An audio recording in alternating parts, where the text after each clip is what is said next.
Man finds a treasure at the bottom of the sea. He hurriedly plucked the sand from the top and pulled it out to see that it was an ancient gold dagger. It shone with gold and was studded with rubies. The man was overjoyed. It was worth a few $100s, so he dived for treasure again and found a black stone. After a closer look, Paul excitedly told his companion that it was an ancient barn stone. Its presence meant that there was a huge treasure at the bottom of the sea. So the group hurriedly changed into their gear and prepared to dive for treasure when suddenly the probe reacted. Paul rushed to get a hairdryer to blow away the sand and found a large chain. They followed the chain and found a cannon from ancient times. So they tied the cannon with a rope and filled the airbag with oxygen and prepared to lift it up. But then the blonde girl on the boat noticed that the marine police were on patrol. The men panicked.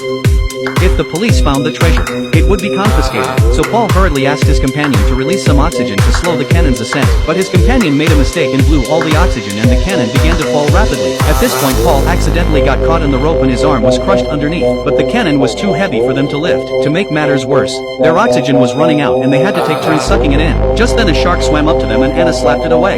Seeing that this wasn't going to work, the men put the last of the oxygen into the airbags. They then lifted the cannon with all their might and Paul took the opportunity to remove his hand. When they returned to the ship, they found that the captain of the marine police was an old acquaintance of Anna's. So they said a few words of greeting and left. Although the cannon hadn't come up, the men didn't give up. The next day they came back to the sea to look for treasure, but this time they found something even more unexpected.